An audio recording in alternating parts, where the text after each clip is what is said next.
Coaching is a collaborative, ongoing process in which the manager interacts with his or her employees and takes an active role and interest in their performance.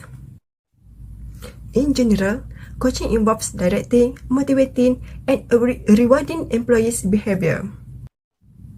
Being a coach thus is similar to serving as a consultant, and for coaching to be successful, a coach must establish a happy relationship. Individual coaching helps you reach your professional growth and performance improvement goals while putting the client need first. Individual coaching created a high degree of satisfaction and was superior in helping participants attaining the goals, whereas group training successfully promoted the acquisition of relevant knowledge. The issue that coach and client address are really life and death, so that coach use a less diagnostic, analytical approach. There are 4 problem statements of individual coaching.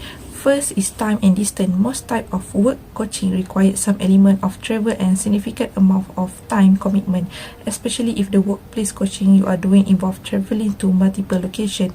Having collaborated and worked with many companies over the years, we have opportunity to observe the most efficient way to solve the issue of time and distance where coaching in the workplace.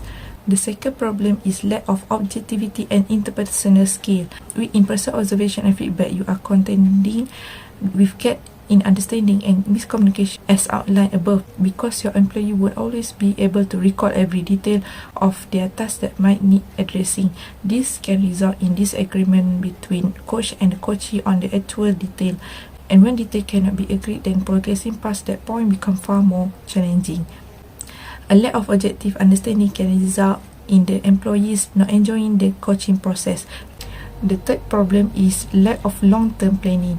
We require encounter of one of performance coaching phenomenon, where a coach with limited understanding of employee unique style and process try to prematurely change certain behavior without fully considering the wider consequences of their suggestion.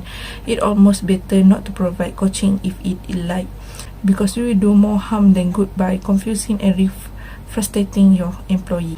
The fourth problem of individual coaching is culture of the company.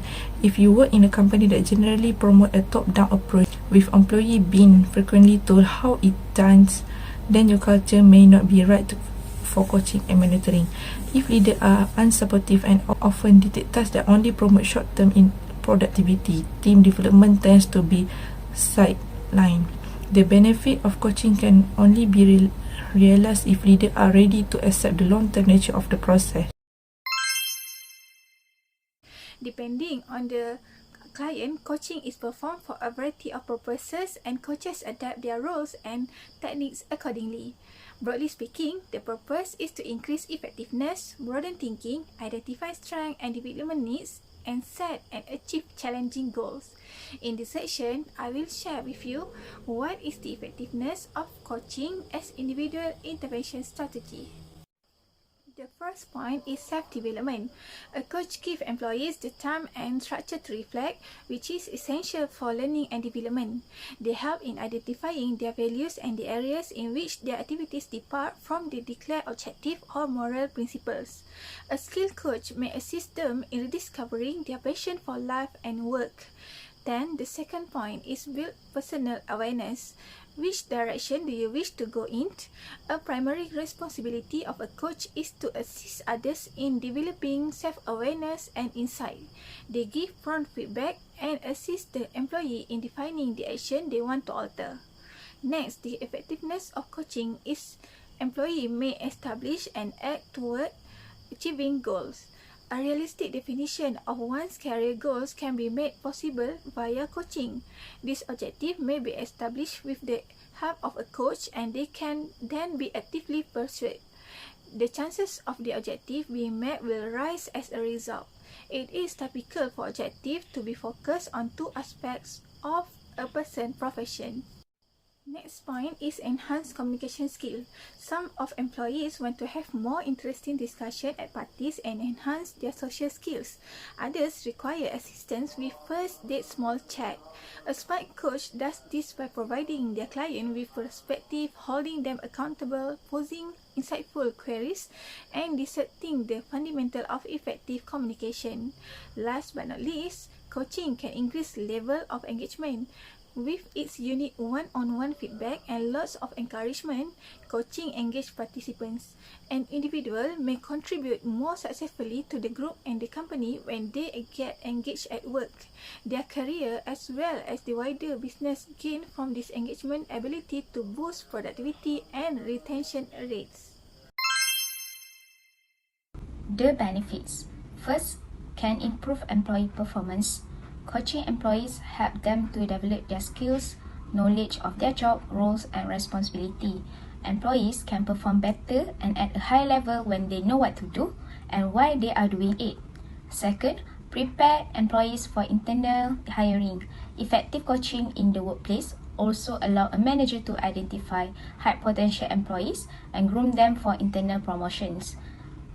Third, the benefits for bottom line employee.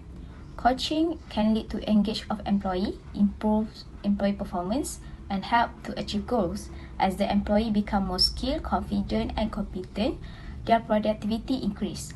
Employer will save time and money associated with hiring new employees for internal position. Difficulties. First, difficulty to find capable coaches. To start coaching at work, you need capable coaches. However, one of the first difficulties you may face when implementing a coaching culture into your workplace is the lack of qualified coaches. Second, need coaches buy-in. As mentioned earlier, employees will seek for more intentional training and coaching. It has to start with motivated employees to get the coaching culture off the ground. Employees need to talk with their managers and help them to think through who might be the best to coach. Last but not least, difficulty to make coaching and mentoring as priority.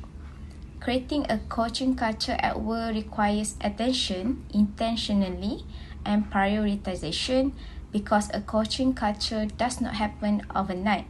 Employees need to be intentional about talking with managers and providing them with the tools they need to become effective coaches, and manager then must prioritize coaching employees face-to-face and be intentional about integrating it into their daily interactions.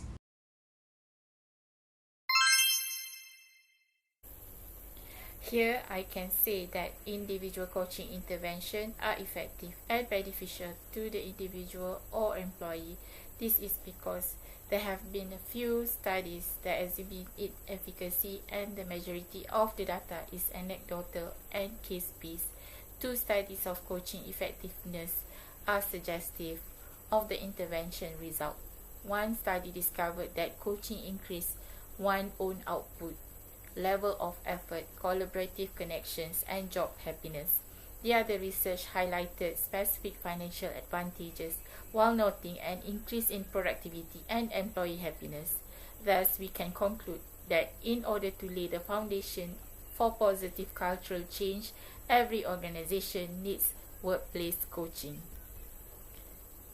Let's finish by considering these wise remarks from John Wooden. A good coach can change a game, a great coach can change a life. Thank you.